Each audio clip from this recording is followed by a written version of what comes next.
Meus amigos, muito boa tarde a todos vocês, saudações rubro-negras a todos, muito obrigado a você aí, companheiro rubro-negro e anti-rubro-negro, que vai participar comigo desse debate. É muito importante que você se engaje nesse vídeo, deixando a tua opinião no espaço destinado aos comentários. Quero te dizer mais uma vez que não vai ser em vão, você não vai ter trabalho à toa, porque eu vou ler os seus comentários, porque no meu entendimento isso é muito importante dentro de um processo evolutivo, o qual eu sempre vou fazer parte. Portanto, deixe a sua opinião, se inscreva no canal, deixe o like no vídeo, porque hoje, companheiro rubro-negro e anti-rubro-negro, nós temos um outro jogo que se tornou muito importante em função da fase que o Flamengo está vivendo.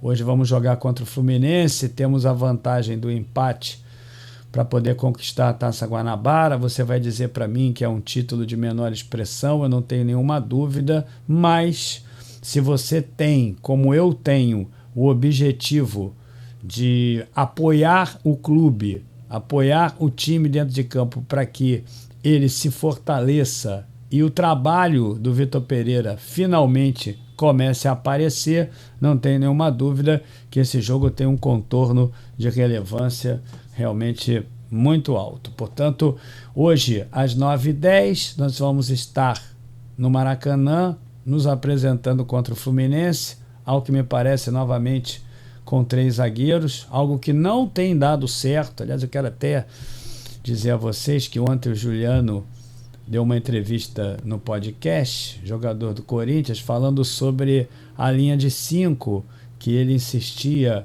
em apresentar dentro de campo, quando ele próprio dizia que não dava certo, mas no jogo seguinte fazia a mesma coisa. Me parece muito teimoso esse treinador, mudou as dinâmicas táticas do time. Você pode até dizer que são os mesmos jogadores, mas é muito diferente, o estilo de jogo é diferente, precisa ser absorvido ainda pelos jogadores. Eu não tenho propriedade para dizer se o trabalho que ele realiza lá no Ninho do Urubu é bom ou ruim, mas de fato ainda não se traduziu em resultados importantes. E eu quero te falar uma coisa aqui, é preciso começar hoje. É verdade que eu já falei isso em outros jogos, mas é preciso começar hoje, porque realmente o companheiro me parece ter o apoio dos jogadores e ao mesmo tempo está chateado com a diretoria, tem relações estremecidas porque prometeram reforços para ele e esses reforços ainda não chegaram, e é nisso que eu quero aqui refletir juntamente com vocês. Os reforços que o Vitor Pereira pede, eles para que se adequem ao estilo, para que se adequem à filosofia do treinador. Eu acho isso realmente, irrefutavelmente errado. Vou te dizer por quê. Nós tínhamos 3 competições importantes logo no início do ano. Estamos atravessando aqui a 4ª. O Campeonato Carioca agora virou Campeonato Mundial. Se não ganhar, a bomba vai eclodir lá na Gávea. Não sei nem como não eclodiu ainda. Ontem nós tivemos um protesto tímido dos torcedores organizados, mas ao mesmo tempo posso dizer que mesmo diante dessa timidez foi alguma coisa importante, acredito eu que tenha sido, menos mostraram ali alguma indignação, podia ter sido algo mais forte, o que não significa violência, mas foi algo muito tímido, realmente não surtiu nenhum efeito, mas se apresentaram ali. Então o Campeonato Carioca passa a ser um campeonato com o status do Campeonato Mundial, porque se não ganhar o Campeonato Carioca será o 4º título. E aí fico eu perguntando, por que é que o Flamengo contrata um treinador que ainda vai precisar, numa janela complicada, porque se fosse na do meio do ano, acho que seria mais fácil, mas contrata o treinador em dezembro, quando o Flamengo não tem peças para poder praticar o jogo que ele quer, e ainda assim, mesmo sabedor que o Flamengo não tem essas peças, ele pratica o jogo. Eu não consigo entender. Isso aí é sacrificar o torcedor rubro-negro. Isso aí é dizer assim para o torcedor, olha, eu penso dessa maneira, sei que não vou ganhar, sei que vai ser difícil, e você que se dane, você que sustenta o meu salário, você que paga 2 milhões a mim por mês, o problema é seu, você fique aí com a vergonha, que aliás eu não acho tenha sido vergonha. Aliás, eu sei que é uma vergonha, mas eu falei para você que não é uma vergonha, para você se acalmar. Ou seja, estou fazendo você de burro, torcedor, porque é claro que é uma vergonha perder para o Vasco, mas ele acha que não é. E bom, hoje tem um outro jogo com o Fluminense e o Flamengo vai jogar da mesma maneira. E eu acho que ele já viu que não daria certo. Mesmo assim, ele vai insistir, com alguns desfalques, inclusive, o que ainda prejudica mais o entrosamento, que é tão importante para que uma equipe vença dentro de campo. E aí, como eu falei para vocês, o companheiro está chateado ali com o Marcos Braz, com o Landim, porque ainda não vieram os reforços. Eu fico pensando, caramba, não sabia que era assim, não sabe da dificuldade, ele agora é ingênuo, não sabe que vai ser difícil. E que reforços são esses? Claro, deixou o Rodinei embora, tem que ir o lateral direito. Felipe Luiz está machucado, o lateral esquerdo seria bem-vindo. Deixou o João Gomes embora, vendeu o João Gomes, tem que trazer um volante. Agora, esse cara aí eu não consigo entender. Eu acho que isso aí tem que ser investigado, isso aí tem que ser questionado. Não é investigado para poder auscultar a probidade da negociação. Não. É ter uma satisfação sobre o motivo pelo qual querem contratar esse cara.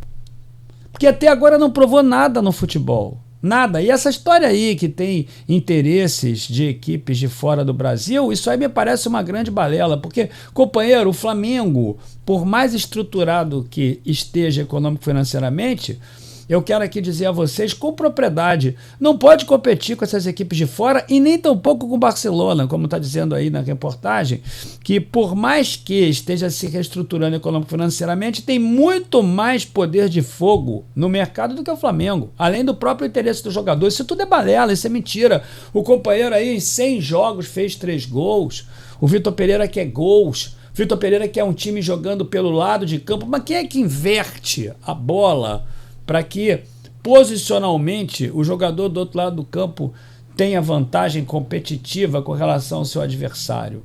O time do Flamengo joga assim, tocando bola em U. Quando o Cebolinha pega na bola, encontra 4. Sabe por quê? Porque não tem um cara com propriedade para inverter o lado de campo com velocidade para pô-lo numa posição mais vantajosa dentro de campo. Posicional ali, naquele momento, o Flamengo não tem. E aí quer contratar o executor da ação. Isso aí é trocar o Marinho por ele. Apenas isso. Não interessa ao Vitor Pereira o Marinho provavelmente vai para o Bahia, o cara quer pagar essa grana nesse jogador aí, e é o dinheiro do Flamengo, e o torcedor não fala nada. Já tem até vídeos na internet falando de como joga bem o Ângelo. Caramba, jogou aonde? O cara pode vir para o Flamengo e ser o maior artilheiro da nossa história? Sim. O cara pode vir para o Flamengo e ser o maior ponta direita da nossa história? Sim, pode. Mas de onde se retira isso? É isso que eu fico perguntando, porque o Flamengo está fazendo um esforço extraordinário para trazer esse jogador, quer pagar muito dinheiro por ele, ele não vale isso, e ainda estou aqui com uma reportagem dizendo o seguinte: Santos decide fazer contraproposta para vender o Ângelo. Caramba, como se o Ângelo fosse ali alguém na fila do pão. Ele pode até ser, mas hoje é um bagre, é um bagrinho que o Flamengo vai pagar caro. Você aí, eu tenho certeza absoluta, a maior parte de vocês não tinha ouvido falar do Ângelo. Nem o torcedor do Santos está preocupado com isso. Ora, se o Flamengo está para vender o Gabigol, todo mundo fica preocupado. Se o Flamengo está para vender o Pedro, todo mundo. Everton Ribeiro, De Arrascaeta, os grandes craques do time, o torcedor fica preocupado. Vai lá na torcida santista para ver se tem alguma preocupação com o Ângelo. Vai lá. Porque o torcedor, companheiro, é o principal termômetro. E não tem ninguém reclamando lá. Ao contrário, não gostam do Ângelo. Ao contrário, eles afirmam que o Ângelo nada produziu. E o Flamengo quer pagar esse dinheiro todo ali. E com outros reforços em posições importantes por culpa do próprio erro de planejamento que tiveram, deixando esses jogadores partirem para que o nosso elenco ficasse deficitário de qualidade, de intensidade, de produtividade dentro de campo. Então tá aí, ó, o Santos decide fazer contraproposta para vender o Ângelo. Tem uma reportagem que explica bem aqui do Coluna, e tem um preâmbulo que, em busca de reforço, o Flamengo tenta a contratação do Ângelo. Uma das principais promessas do Santos, meu Deus do céu, o cara fez 3 gols, não tem assistência, 2 assistências em 100 jogos. A proposta do Flamengo é de 12 milhões de euros, 65 milhões na cotação atual, por 80% dos direitos econômicos. O Santos, por outro lado, irá oferecer por tal quantia 50% da fatia do atleta, mantendo 20%, já que os 30% pertencem ao próprio Ângelo. O Fla não aceitará ficar somente com metade do atacante. Ainda tem uma novela falando sobre isso. E vídeos, como eu falei, estão aí, sendo reverberados pela internet, falando da qualidade do jogador, que pode até vir para cá, como eu falei. Veio, vou torcer muito, vou apoiar, mas da onde se extrai? Qual é o subsídio para a tomada dessa decisão de compra por um valor tão vultoso? Fico eu pensando aqui. Então tá lá, é importante salientar que a contraproposta ainda não chegou ao Flamengo, que já deixou claro querer no mínimo 70% dos direitos do Ângelo. As informações foram divulgadas pelo jornalista Mauro César Pereira, que é o rei das exclusivas. Ontem, inclusive, teve aí uma entrevista com o Braz também, teve do Landim, teve com o Braz. Eu acho até como prêmio, né? Faz tantos elogios, nega tudo aquilo que ele falou durante a carreira de jornalista dele sobre times que jogam bem ou jogam mal. Agora o companheiro é condescendente com o jogo enfadonho, com o jogo retranqueiro, com 3 zagueiros, com jogo sem mobilidade. É inacreditável a mudança, a metamorfose. Bom, as pessoas vão mudando, né? Mas tem essas exclusivas aí também. Há o desejo de comprar 80% de Ângelo, embora o Flamengo aceite 70% pela quantia. Tudo isso, contudo, será conversado entre os dirigentes dos times após o rubro-negro receber a contraproposta. Diretoria carioca, vale frisar, que se mantém otimista e acredita que conseguirá contratar o atleta. Meu Deus do céu, eles estão muito animados porque vem o Ângelo aí para jogar pela ponta. Caramba! Mas quem é que realiza o meio? Quem é que realiza a qualidade do passe? Quem é que tem visão, cérebro para jogar ali no meio campo, para poder encontrar os nossos pontas em vantagem competitiva, posicional dentro do campo? Meu Deus do céu, me parece ser assim, algo esdrúxulo. E isso precisa ser investigado, como eu falei para vocês. Por que isso? Por que ele? Por que o Ângelo? Por que um jogador de lado de campo, se o Flamengo já tem? Porque mesmo que o cara tivesse numa excelente fase, o Marinho e o Cebolinha, não é o caso, mesmo assim, quando você vê o jogo, você tá vendo ali que quando a bola chega no pé do cara, tem 4 marcando. Caramba, o cara quer emular times bons que jogam pela ponta. Eu não tô falando nenhuma bobagem.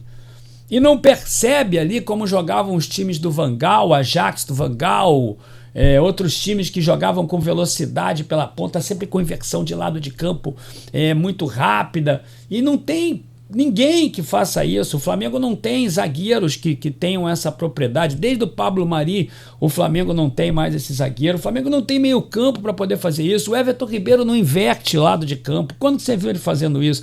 O De Arrascaeta também não. O Flamengo joga curto, com habilidade, com muitos homens ali na zona da bola, para iniciar, inclusive, até um processo de transição defensiva. O Flamengo não joga assim. Tem que mudar o elenco. Aí vai mudar o elenco na janela depois de ter perdido 3 títulos. E ainda por cima quem contratar o executor da ação. Aquele que vai novamente pegar a bola e ter 4 companheiros adversários ali na frente dele para poder passar. Tarefa hercúlea. Acha que o Ângelo vai voar, que ele tem uma hélice aqui, que ele vai voar e vai cair lá na frente. Meu Deus do céu, cara! Isso precisa ser investigado. Pô, não se explica tecnicamente, não se explica pelo scout do jogador. Tem que investigar essa história. Você aí não pode aceitar tudo, companheiro rubro-negro, pelo amor de Deus. Aí daqui um impasse maior, onde valores já foi superado. Agora resta saber, chegar ao consenso quanto as porcentagens que serão adquiridas ou cedidas do Ângelo. Existe a possibilidade, inclusive, dos 30% ou parte do que pertence ao próprio atleta entrar em discussão e ser comprado pelo Flamengo. Quer dizer, o Flamengo quer comprar também a parte que cabe ao atleta. Meu Deus do céu, é o Messi, é o Modric. Meu Deus do céu, é o Mbappé. Cara, eu não consigo entender, meus amigos, é o seguinte. Hoje tem jogo 9h10, tem live de pré-jogo direto lá do Maracanã, e quando eu voltar do jogo, eu vou fazer a live também aqui no canal, deve começar meia-noite e pouco, até para voltar do Maracanã, vou estar lá, live de pré direto, live de pós, quando eu voltar aqui, não vou fazer de lá, senão vou ficar sendo pressionado lá pelos funcionários para sair logo, e é verdade, os caras querem ir embora para casa, eu vou fazer daqui, vocês me esperem aí. Deixem a opinião de vocês sobre isso aí. Diga, Gil, você está exagerando, eu não concordo, o Ângelo realmente tem uma hélice que vai fazê-lo voar assim, parar lá na cara do gol, meu Deus do céu, tá tudo errado. E vamos com tudo hoje, né? Com coração para enfrentar o Fluminense, porque, meus amigos, se perder o jogo hoje, a situação vai ficar difícil. Se inscreva no canal, deixa o like, mas participe aí até mais tarde, hein? Você não vai me deixar na mão aqui quando eu voltar do Maracanã, e nem vai me deixar na mão quando eu estiver lá no Maracanã fazendo a live de pré-jogo. Saudações.